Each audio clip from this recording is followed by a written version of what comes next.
చాలా ఏళ్ల క్రితం అయోధ్య అనే రాజ్యాన్ని దశరథ మహారాజు పాలించేవారు. ఆయనకు 3 భార్యలు ఉన్నా సంతానం లేక చాలా బాధపడేవారు.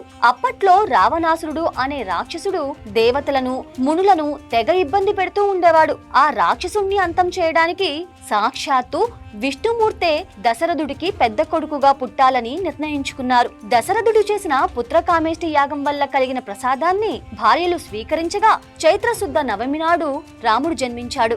అందుకే ఈ రోజును మనం శ్రీరామ జయంతిగా జరుపుకుంటాం. రాముడు పెరిగి పెద్దయ్యాక జనక మహారాజు కొలువులో ఉన్న శివధనస్సును విరిచి సీతమ్మను పెళ్లి చేసుకున్నాడు. మన తెలుగు రాష్ట్రాల్లో శ్రీరామనవమి అంటే రాముడి పుట్టినరోజుతో పాటు సీతారాముల కళ్యాణం కూడా జరుపుకోవడం ఒక గొప్ప ఆచారం. భద్రాచలంలో జరిగే ఈ వేడుకకు ప్రభుత్వం తరపున ముఖ్యమంత్రి ముత్యాల తలంబ్రాలు, పట్టు వస్త్రాలు సమర్పించడం ఒక ప్రత్యేకమైన సంప్రదాయం. లోక కళ్యాణం కోసం జరిగిన ఈ దివ్య వివాహాన్ని చూస్తే పుణ్యం లభిస్తుందని భక్తుల నమ్మకం. రాముడి జీవితం మనకు ఒక ముఖ్యమైన విషయం నేర్పిస్తుంది. తన తండ్రి ఇచ్చిన మాటను కాపాడటం కోసం సింహాసనాన్ని వదిలేసి 14 ఏళ్లు అడవులకు వెళ్లారు. అక్కడ ఎన్నో కష్టాలు వచ్చినా భార్యను రావణుడు ఎత్తుకెళ్లినా రాముడు ఎప్పుడూ తన ధర్మాన్ని వీడలేదు. హనుమంతుడు, సుగ్రీవుడు వంటి వానర సైన్యం సహాయంతో సముద్రంపై వారధి నిర్మించి రావణుడిని ఓడించి లోకాన్ని కాపాడారు. అందుకే రాముడిని మర్యాద పురుషోత్తముడు